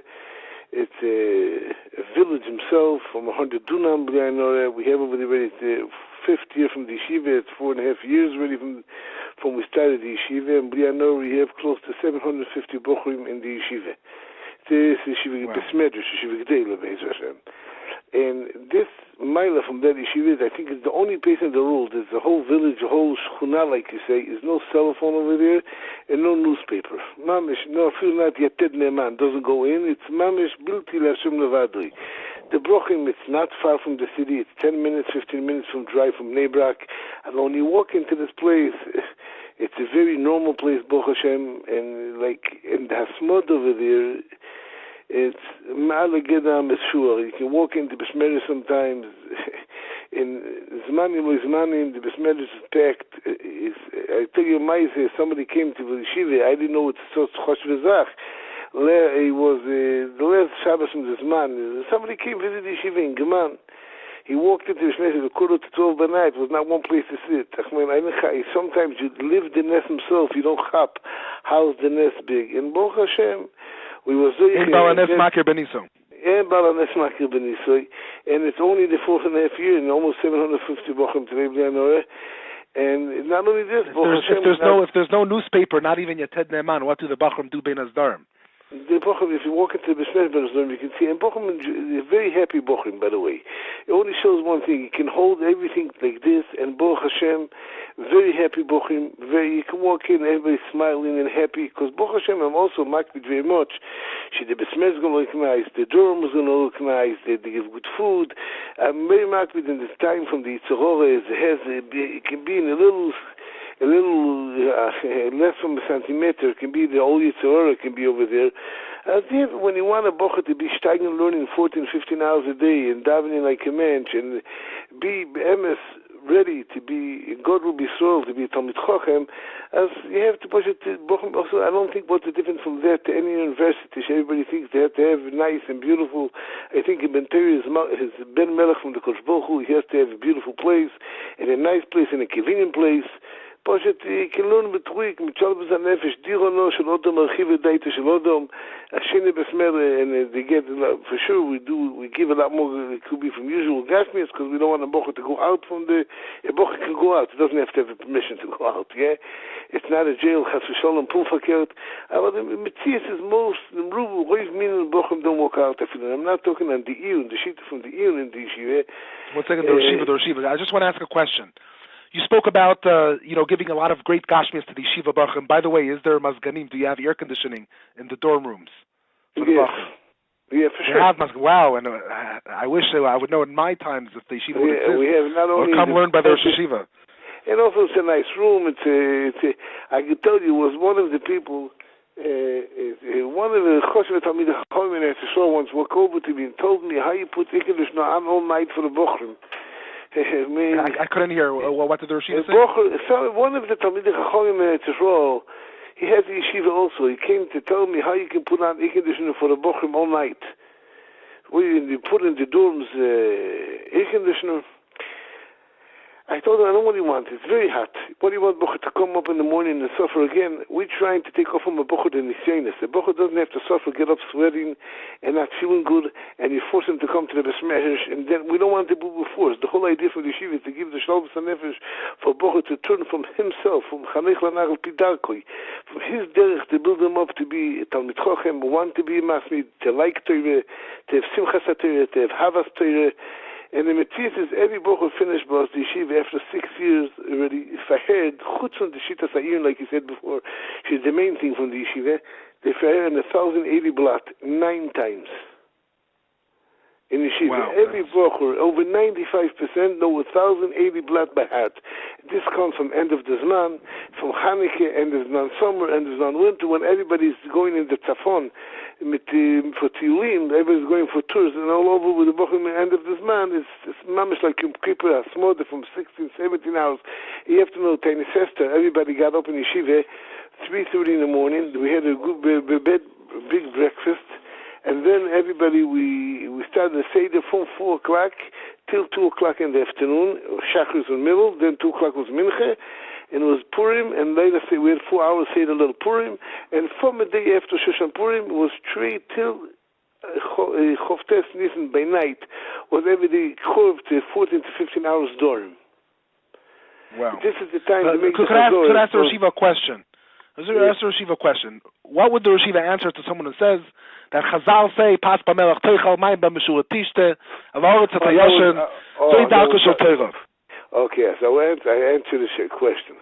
I will answer 100% this question. Bill Miller telling you a story. She said, Talmid Chochem met me in the street, a big Talmid Chochem, and he told me how you live for the Bochrim, how you live the Ikkedush by night for the Bochrim. So I told him, Rashid, I'm going to make you a deal. Whenever you turn off the air conditioner in your house by night, I'm turning off the air conditioner. Send me the hours when you turn it off, I'm going to turn it off. I never got a phone call from him back. Uh-huh. So what's Shachter? What Chazal said it's not for our generation? No, Chazal says him ato isikin. Somebody asked this question, not me. Rameir Shapira in Lublin. Somebody asked Rameir Shapira in Lublin, what's the pshat in how you can give Gashmi Bochur to Rameir Shapira, the beautiful building, and Rameir Shapira, and he tried to hold that slocha from Dafayemi he had, because it started from Talmidim with Rachel Sadas. You have to think big. If you get a Bochur Ezekiel with Narishkeit and all day, just Rameir Shapira said, if a Bochur is Ezekiel with how he can get up, how he can sleep at night, he's looking for another piece of bread, he's looking for another piece of this, you get him asking him with katness. If you want a Bochur to be a godel, to have Hanem, to try to turn over the rules, to try to know Shas, to put out a sefer, to have, what do we say, guts, only be talking to Kosh Bochur, and Be'emes, to live Torah, Ba'avosa, and Simche, you have to get him not to Ezekiel with all the Narishkeit. A Bochur is Torah in Gemana Ben Melech. They have to try the most to make it easy. When it says of him, Ato Isiken Ashecho Boilam Azev Toiv L'Cholim Mabo. This is what Meir Shapira told him. Ato Isiken. For others, you have to be doyeg to have more. A person by himself has to be doyeg. Pas B'Melech Teichal Mayim B'Mesura Tishte. But when you give others, when you have to take care of other Bochrim, to put up a yeshiva or in Gelait, you have to be try not to Pas B'Melech. A tafkid from Pas B'Melech is only Ato Isiken. For a yochid can do it for himself. But a person and Rabbi, what? It's avodah atzmis. A person could work on himself. Yeah, but somebody does it's not something you could expect from others. No, yeah, but when you have a chraya and Rabbi Pumfakelt, you have to do. And by the way, the Rabbi Yena on the place says, Rabbi Yehuda says, what pas b'melach techal mayim b'mesuret tishte. It doesn't mean you have to be pas b'melach. It means, if you look at Rabbi Yehuda, it means you have to be in such a dark also when you're going to have pas b'melach, you're going to stay learning. It doesn't mean you have to live pas b'melach. It can be a Rabbi didn't have pas. What Rabbi? Rabbi ate pas b'melach. Yeah. But on the other hand, it says about Rabbi Shloinana Meilam Haza Filu Mez Baktana. Yeah, right. And the other side says Sholizat Snein Malzuchonoi. Pshat is Shedogim Haza didn't change for him for Torah. Avodas Hashem was by him also if he didn't have a penny. If he didn't have what to eat, a full piece of bread. Pas b'melach techal mayim b'mesuret tishte means this Rabbi Yehuda says also when you're going to be in such a matter, you have to be such a dargan Torah. Also when you're going to be in such a matter, you're going to stay. The main thing is what the Meir Shapiro said. From a guy his tafkid from Rabbi, it's not a tafkid to give what more you can give for bocher. First thing not to be asik in little stupid things and to get his days you waste up and to brochen and to give him more nisyenis. The first thing we daven in the morning is alti v'yenu leili dei nisoyen. This is the main thing, to take off nisyenis. I told somebody told me, why are you trying to put him in a village? Why are you trying to take off nisyenis? Let him be mitmoded. I said, I didn't see nobody ever making a diet and sitting near candies and cakes. He's trying to get away from candies and cakes. When you talk about the Lamaz, everybody understands you don't have to get nisoyen. The first thing we say in the morning is, Al tevi'enu lo yedei nisoyen. The Yeshiva, could I ask the Yeshiva how many younger light does the Yeshiva have in his Chayil? The Yeshiva has also a chain from 2,500 younger light today all over Israel. The biggest one of them sits in Kia Sefer. It's close to 1,000 younger light, and one Bismedrash, also a beautiful Bismedrash again. And you see the Metzias and the Asmod and the Steigen, and it's all over Israel. It's around 20 Chayils all over Israel. In Yerushalayim, Bnei Brak, Kia Sefer, Beitar, Elad, Netivot, Yerucham, Petach Tikva, all of it. So every from a city, I think the main koil in the city is Uzechet to be this koil from the yeshiva. I'm just out of curiosity, how much does a younger light get as a schar batala today? What's how much does the Mishra the Tot give? And how much does the koil give? It's two things: how much Yingaman cost or how much Yingaman gets. Yingaman gets 2,400 shekel. If it's going on Shkolim, if you're making a doubt, I think it's $650. I think around. From there we get from the Tot today 700 shekel. It's like $150, $160. Because we get, $80 if you go from the Tot. From the 650. We hope now, the new coalition, we're going to try to get more, Be'ez Hashem. But this will be, and in Geman cost like another 200 shekel. It means the Mekoines, the Chaburas, the sometimes the Tribulation, it's all okay, Chashmal, it comes out another 200, 250 shekel for every Geman. The Yeshiva has also programs for Asmada, for Chazara, for Mivchanim, for tests. Yeah, every koil has his. The big mile of all the koilim do the same thing. All the koilim. The guy lives also in Yerucham. He doesn't feel like he's in a Vaitik inside because he's learning the same Mekoines, the same sugyas, the same way, the same derech from the koil learning in Yerushalayim, in Bnei Brak, in Bet Shemesh, in Kia Sefer. It's the same thing. So Lemaisa, the Yeshiva Bachim are going from Ateres Shlomo, Nitala, Nitala Mahaza, and then they're going in Galite with 2,400 shekel. That's when they can test out the Pas Melech. As I explained it again. First thing is not such a oilum hazard. Sometimes it looks like, it's not a hotel, not your hotel. It's not just, don't have a bit better food from every place and nicer, not clean, more clean and neat from, to live like... It's not only Lebanon, there's more than Lebanon for breakfast, that's what you're saying. Yeah. I mean, it doesn't get to a neat place. The person gets up, he grows up also Balmidas. When he's going to come to his wife, he's going to know he has a clean house. He's going to have to help his wife. And his business is going to be neat and clean. And a mensch, he's going to draw up a mensch, a Balmidas, mit a Benodom Lechaveiroi, mit a Tzura from Odom, lo ilo mi Odom, das ist a mensch, das ist ein mensch. Yeah, that's different thing. I understand also that the Yeshiva also helps Yeshiva Bachim get hats for Yom Tovim. And let me explain you that. We have, and I'm always saying, the Yeshiva has today 5 Talmud Torahs kids. It's around 2,500 kids today. and we have 7 mesiftes, what I mean high schools like in this. It's 1,300 bochrim, and then there's the besmedrish. So there's the 750 bochrim today, and the koilim 2,500 in Geleit. We start every year to give a hat and a jacket to every bocher, to every Ingeman. There's a couple of reasons in it. The main reason is Ingeman look like Ibn Melech. He doesn't have to have money to buy every year a new hat and jacket and a bocher, as he look like a man. Is this the sheet of the godless Adam of the altar of Slobodka? Ich weiß, it's good in Geman. It looks like a man, because if you're going to give him in his hand what a suit costs 1,000 shekel and a hat costs around 2,000 shekel, it's going to pay hoyers with it. But I want the Geman to come like Ibn Melech, like Jerusalem Ibn Melech, and to feel good in the Bocher. I don't want in Yeshiva to be no competition. This kid has money, this kid doesn't have money. This Bocher, a lot of problems starts from Anias in Yeshivas, in kids. It starts from everybody's jealous about this one. Nobody's jealous. Everybody has this Baruch Hashem. The main base they have is not it's the main thing. They have Baruch Hashem and they grow up normally. And the most nikud over here is also all the problems from the princess from the door. You get more marda and they get dressed like this. No, everybody's the same hat and the same jacket.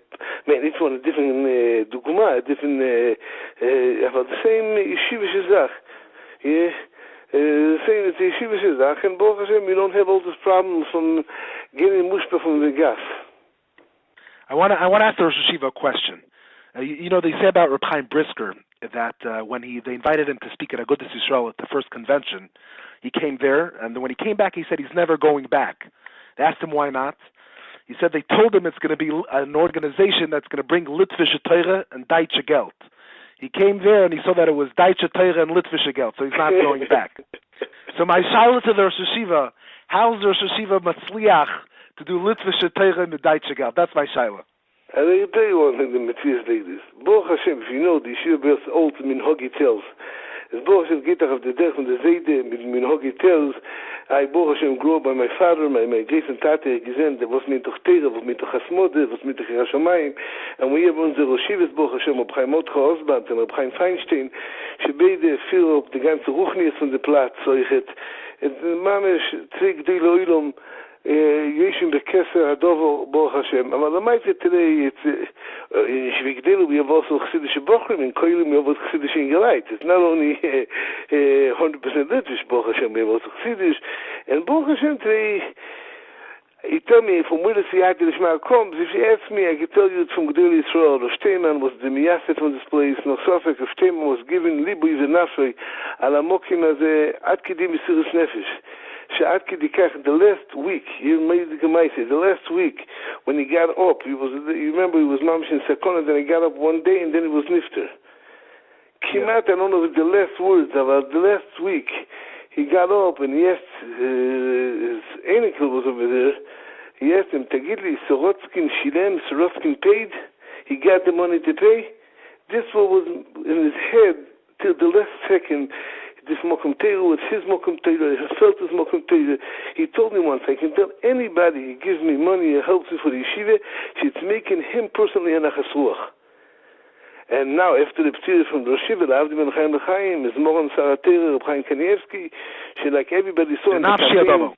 He wrote the Nafshi Adovo, a word like this never was said, and the promise what he gave with the Yeshua's Dovis Morid L'chol Bakashisechem, Boy from Muflo, he promised Yeshua things he never did and he never does. He holds his yeshiva. When he wrote in the Gemara a letter for the Bochrim, he wrote Libnei Yeshiva Seinu, not Libnei Yeshiva Sater Shleima, Libnei Yeshiva Seinu, to my yeshiva. This is what Reb Chaim Kanievsky wrote. And the Mitzvah says, you see also, I think the Siyata D'Shmai, I'm telling you, we see Moedige Siyata D'Shmai, this Mokum Torah, was never Mokum Torah in 23 years. He grew up over 6,000 Talmidim from the biggest Mokum Torah in the world. It was never happened. And Baruch Hashem, this Mokum Torah, we see, Emes, a riesige Schmeichel from Beroilom and Be'ezer Hashem weiter. And with Emes, we see Nisim Goyim, the main Nisim is in Ruchnias. We see Tam Dechom growing up, Oiv de Hashem, Balimides, mit Ben Adam L'Chavero, mit Yidias HaTorah, she'en kedugmos, and I'm not talking about the main thing, the Iyun HaTorah, שבסמר שטייט von Koilim, Mishir Gdele, Viktan, it's everything mamish mit der Derech von der Iyun, aber למעשה, we see a great smeren van Kusboch en Gashmi Sechet. Dat is Gashmi Sechet roegen is. Maar weet toch, de wol van de Panovich HaRav. She once he said in the Rosh. Yeah, well, he said in the Rosh once in a dinner, everybody before me spoke Torah meant money. I'm going to talk money and mean Torah. So I heard a Maisa about the Rosh Yeshiva with Rav Steinman. That Rav Steinman asked Rosh Yeshiva, tell me how much percentage of what you do is L'Shem Shamayim and what's not L'Shem Shamayim. Well, the Rosh Yeshiva very humbly asked, is that a true story? Yeah, it's two stories. I can tell you the two stories. One was the story Rav Steinman asked me how much L'Shem Shamayim, not L'Shem Shamayim. I said I think 95% is not L'Shem Shamayim, L'Shem Atzmi, and 5% L'Shem Shamayim. Steinman said Chazal will be another 5% L'Shem Atzmicha, will be more yeshivas and koilim. This one Maise. Okay, so now I know it's true. Nice Maise. I walked into Rosh Yeshiva, like, I think 8-9 years ago, every Rosh Hashanah. I asked him, Brocha, to have 1% L'Shem Shamayim. As he looked up to me and he tells me, Sholom, for you 1% is too much. Nobody told me. I said, I can get a Brocha for a good show. He said, yeah, get a good boy. He gave me, my father, my mother, my wife, the kids. Baruch Hashem, he gave me a Brocha. Chanukah time, I was walking up to Reb Chaim's house, and somebody asked, walking out and told me, after it might happen now, somebody asked Reb Chaim, what's the pshat? Sholom opened the yeshivas, and we're talking about 18 years then it was 18 years, 19 years, and Baruch Hashem is so big, and everything is matzliach b'siyata d'shmayim, moedik hatzlacha, what's the pshat? As Reb Chaim told him, Sholom kulei l'shem shamayim. And a couple of days afterwards, once Reb Chaim gave me a handwriting letter to Nodiv, moedik hazache, a whole handwriting letter. It's double kimat doesn't happen. A handwriting the whole letter. And he wrote over there a big amount of money the guy gave me. He wrote a schum, which was a pella also. He wrote a huge schum. So I told him it was a couple $1 million. I told Reb Chaim, please change it, because he's not going to give me it. Write $1 million. I have a chance he's going to give me it. As Reb Chaim told me, Kacha yatsa mishamayim. This what came from Shamayim. So I decided I'm going to go to Rav Steinman. I'm going to ask Rav Steinman to ask him police to change it, and then he's going to change it if Rav Steinman asks. As I went to Rav Steinman told me, I have to tell you, she's 30 years I'm checking after Reb Chaim, and I can tell you every word from him, the Mechaber in Shamayim. As if he said it from Shamayim, I'm not dealing with it. Only then, and please add also Nachas, because he said it was a Maisa once with the Balafloa, she gave a letter to Rothschild for Ashiris L'Doiris, and it became Be'emes Rich L'Doiris, aber all his Eineklach Goyim. As he said, the whole Apol is like two. So I told him, Yeshiva checked 30 years in every word from Chaim and Mechaber in Shamayim? He told me yes. As I told him, I know the Machlekes between Yeshiva and Chaim. He looks up to me, he tells me, Isha Machlekes, Vecha Machlekes. As I told him, the Yeshiva said, 1% of L'Shem Shamayim is too much for me. And Chaim said, Kulei L'Shem Shamayim. As he takes my hand and tells me, Sholom, you didn't hear me. I said in Shamayim the Mechaber, every word from Chaim. Over here, I'm right. I hear it. So what happened? Did the Gvir give the few $1 million? Yeah. Whatever Chaim wrote, he gave him. Whatever he gave him. Is that fair game? Is that fair game? You come to Gvir. People speak about your fearlessness.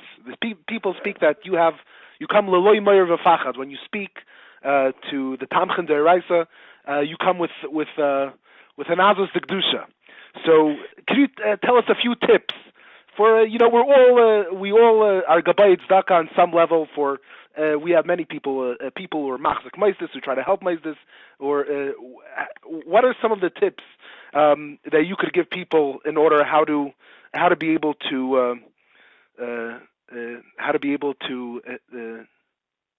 fundraise? I just want to tell the Yeshiva also a great story from the Chazon Ish.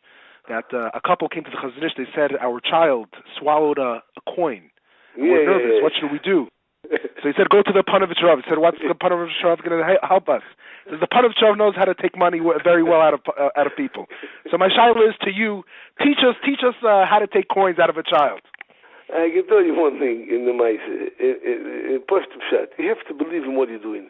If you don't believe in the product, if you don't believe you're doing the Torah, if you don't believe the Olam is oimed, ala Torah, ala avodah v'gemilut chasodim, she'omud Olam Torah, and the Olam steht on Torah, and if you believe the holding the best quality in the world, and you're holding the best choshev zach in the world, you can't get out the money.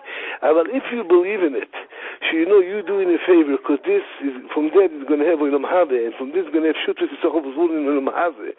She'en lecho dover godel mizeh from Torah to Shachter to Torah, and if you believe in mokum is be'emes, and mokum from Torah b'shleimus, b'nekias, mit Torah, mit midas, mit rashomayim, Torah, then you cannot do it. But if you believe it, you can do it.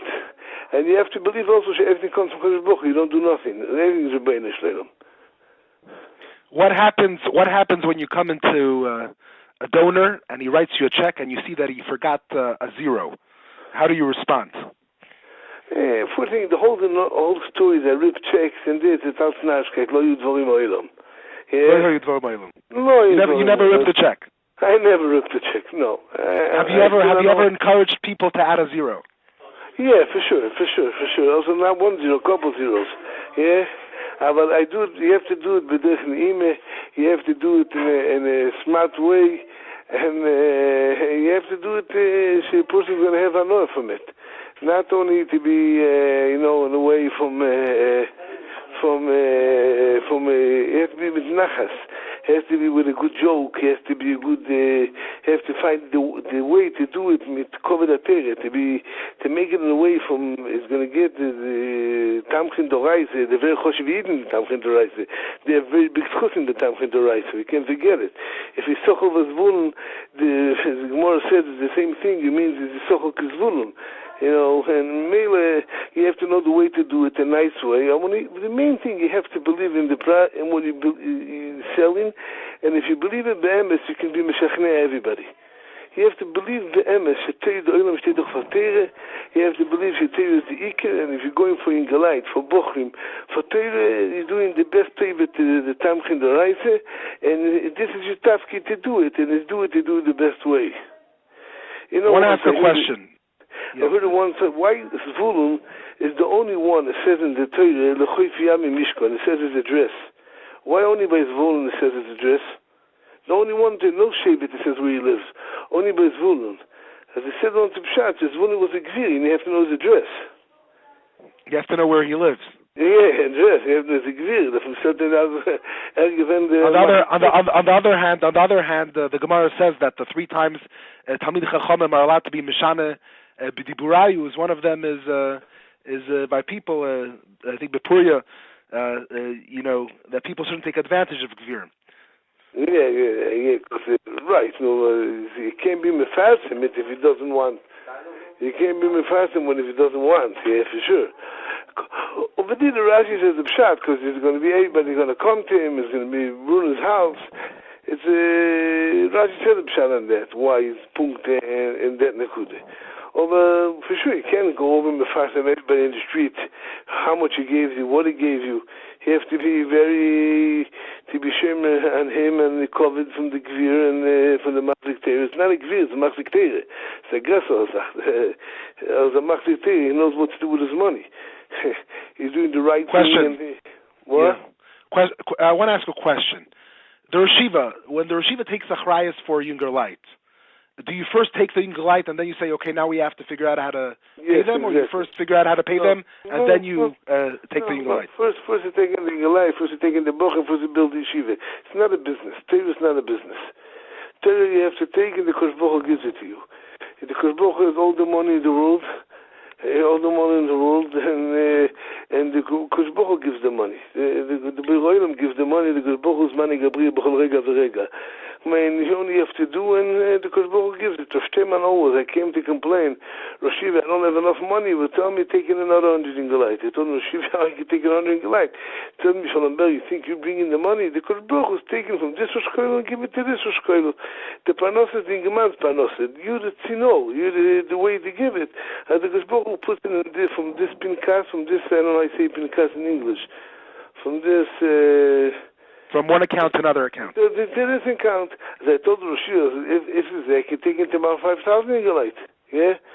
So he told me, nee, darf sein a Zakai. Megalgin is chus ale de Zakai.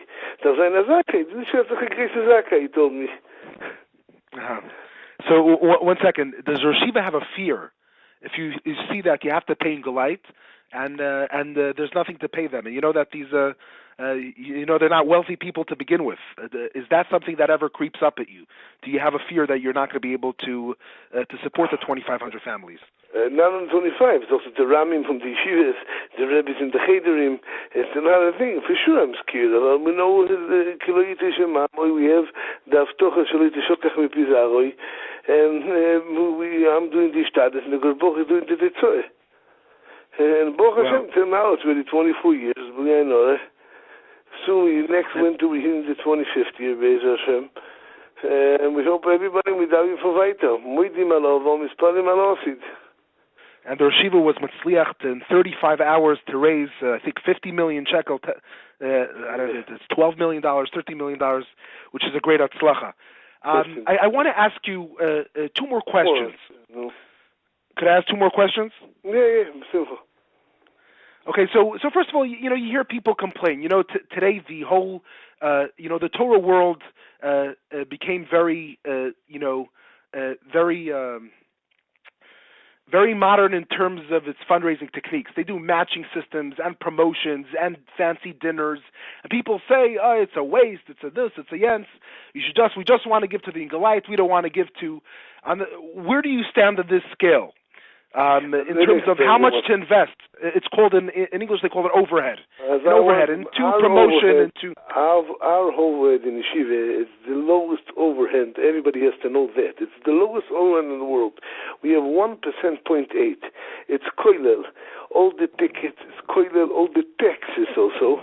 And although it's 1.8, 98.2 goes straight to the subject, in Gelait, to Ramim, to Bochim, to Food, to Bochim, for Chalukas, for Pesach, for Gelait, for what to eat, for Het. It's mamish one. One of the reasons I never made a dinner. A dinner, I don't want to spend money on a dinner. Matching dinner costs too much money. Matching the overhead was a lot less from 4%. The matching. The dinner is a lot more. I never made a dinner. I never, ever made a dinner. What if they say, in order for someone to give, he needs to get covered. In order to give him covered, we need to make a dinner. In order to make a dinner, we need to spend. Okay, this could be. But I can tell you one thing. What we do, I do it regularly when I make a Chanukah Sabais. Anyway, you have to make a Chanukah Sabais. And then I take everybody together and I bring them over there. As it's not a new Yitzhak, it's a regular Yitzhak. And you couple things together to take off the Yitzhak. If you have to do the Yitzhak, you have to do it. It's chelik from the Yitzhak. It's not a joke. If you have to do a thing, you have to do a thing. And you don't want to has to make a siyum. Tell them it's spending money to make a siyum. They learned every now 2 years the koilim. They made a siyum. For sure, every siyum costs money. But the Galai deserves the siyum. Yes, this is not a choice. This is part of building up the morale of Yeshiva Bacher. For the twin Gemara, it's not a morale. This is Torah Lane. The siyum is chelik from Halacha to make a siyum. And I'm telling you, what we do in Achnasif Torah, we do once in a couple of years, we make Chanukah Sabayis, Achnasif Torah, and then I bring everybody in that kufa when you finish everything together. I heard a Maisa that the Yeshiva once gave a Sefer Torah to one of the big pastors. Never happened. Never happened. Posh, it never happened. Okay. The Avdollah story is right. A lot of things are right. The Avdollah story, once I finished with this story, a nice story. Once I walked into somebody, he told me he only takes in Motzei Shabbos. I'm usually Shabbos trying to be home. In Yeshiva, home, as he doesn't, I said, I'm never Motzei Shabbos. What I can do? I knocked on the door. They said, I can give me a drink I can get. He told me, yes. He said, he only takes in after Avdollah. He told me, I only take in after Avdollah. I'm sorry, I only take in after Avdollah. My Rav told me, I only ever take in after Avdollah. I told him, if I get a drink. He told me, if you have a drink, you come in and get. He told me, you have a kedem grape juice, it's very good for me. As I took a kedem, and I started, after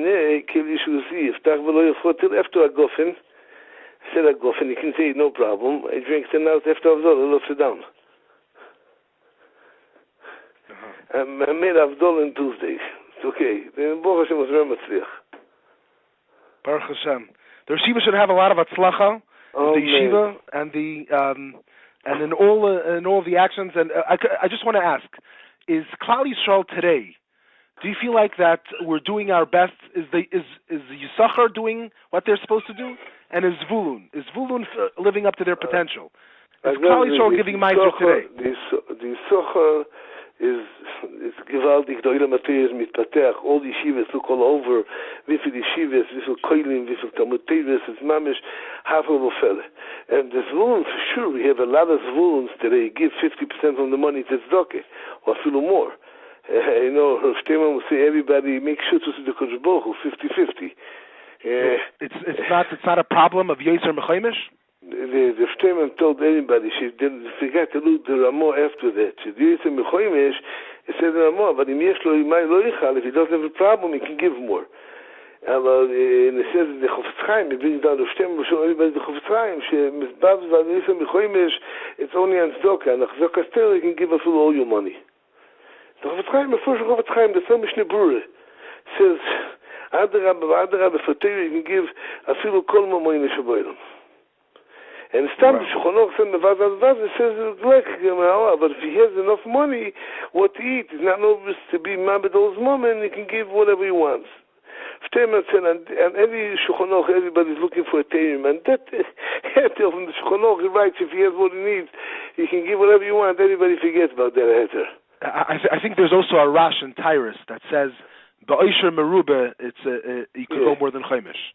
I think so as well. You have to know, you have to have, there's a lot of Machzikei Torah today, Shelo Yumin Ki Super, the Moisri Nefesh LeTorah, they're doing, not to believe what they're doing, this Machzikei Torah. You know people who give more than 50% of what they have? Yeah, I know people who give 50 and more than 50, and the Tzadikim, the Machzikei Torah is Emes Tzadikim, Emes Ivdei Hashem. We have in Klalisos, and without no persuamet, without no names, without no nothing, people giving, and giving and giving. Mamish, the Chapnish, do a sach Machzikei Torah. For sure, there's a lot of people. Rav Steinman holds the Olam doesn't give Meiser. The Olam Bechlal. But I'm telling you, there's a lot of Machzikei Torah today. He's doing b'Mesiras Nefesh, b'Oifen Niflo, special people, Bali Darge, Bali Oyavi Tere, Oyavi Mitzvahs, Chvivi Etzel Hashem, Chvivim Hugdei Yisrael. It's not to believe to see these people, how the Mesiras Nefesh, how they do it, and how they're doing it. It's Lo Yumin Ki Super. So just to repeat it, you're saying that in the Klal, Rav Steinman is concerned that the people are not giving 10%, they're not giving Meiser, but there are Yechidim that are Mechaber on the Klal who give much more. Not Yechidim, it's a lot more from Yechidim. It's a lot more from Yechidim.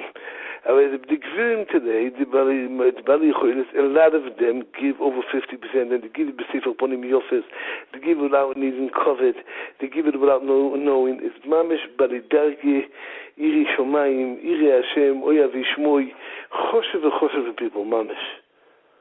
When I was learning in Yeshiva, in the Chaver Yeshiva, the Torah of Rabbi Yosel Schreiber, the Mayan Ganim and Ksuvis, it was a little bit illegal. We weren't really supposed to learn it. We had to get it. 100%. Today's not legal 100%, 200%. If you don't have it, you don't have Yeshiva today. What's Pshat? Could the Yeshiva expand that a little bit? Yeah, because today came every London, every Yeshiva, if he doesn't know, not every, from the best Bochim usually, and not all of them, but a big part of them, they feel if they're not going to have the Torah from Yosel Schreiber, they're not going to be to learn. He was mashpia on all the Torah in Klal Yisrael today, in Eretz Yisrael. Well, the shaila is, what is a gain? Is a gain someone who's a genius? Someone who makes complicated things simple, or someone who makes simple things complicated? Yeah, well, I don't know. He starts. They say he starts. I didn't learn that shit. I grew by Dovid and Brisk, Baruch Hashem. I didn't go in the shit. But I might say today, the Magichir doesn't know a little bit of a story. Cannot be Masliach today, Kimat. I hear. Another question. People say that there was a machlekes between Rav Shach and Rav Elyashiv in terms of understanding Moses HaTorah. What? I don't know. I want to hear who owns Moses HaTorah. Is it owned by the Tzibur? Or it's owned by the Rosh Moses. The Chaznishin Ponev Tzurov, not Rav Shach and Rav Elyashiv. Rav Shach and Chaznishin Ponev Tzurov. Rav Steinman held it today. It's not Nagia B'chad the machlekes. It's time that also the Chazanish to be masking to the Ponev Tzurov. So what was the machlekes of the Chazanish and the Ponev Tzurov? What did the Chazanish say? What did the Ponev Tzurov say? The Chazanish said it's the Bochim on it. Yeah, it's the Shachter Bochim, because the Bochim getting the money in the Yeshiva. And the Ponev Tzurov gehalten, she belongs to the Gizber. Aber normalerweise, we see the top of the Paskin today more, it's a Gizber.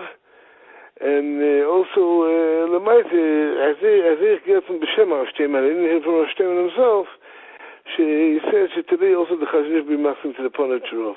Because today people give to the Gizber the money. If for sure he has to have Yeshiva, but people give it to the personality from the person who's raising money and for what he's doing and for they believe in him. I heard from Shem Rav Shteman. I did not hear it from Rav Shteman. No, but what I heard regarding Rav Shach is that Rav Shach felt that he could get involved. Let's say he felt that in a different yeshiva he has to be mashpia, that they should hire someone as a magichir. So he would go into a fight because he felt like this is the Tevis yeshiva. The Rav Yosef felt very much, whatever the miyasid of the yeshiva wants, that's what it's going to be because he's the bailim. I can't answer because I don't know. Uh-huh. Okay, but the main thing that that Kosh Baruch should give you Tzedakah to be machzik, and perhaps that you should be zakai to have 5,000 Yungalite next time we speak.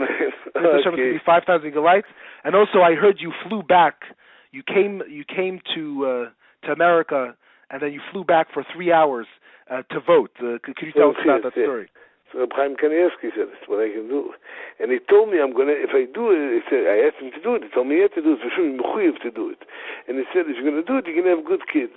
I did it right away. I did it with Allah. Reb Chaim said, you do whatever Reb Chaim says. Wonderful. So I just have one suggestion. When Yadut Torah and Shas negotiate with the coalition with Bibi Netanyahu, I think the Yeshiva should go there and negotiate for the yeshivas. For El Matera. And it's going to be a sachat slacha. Amen. Okay, shikoyach and a good night of Shabbos. Kol tov. Kol Shabbos. Bye-bye.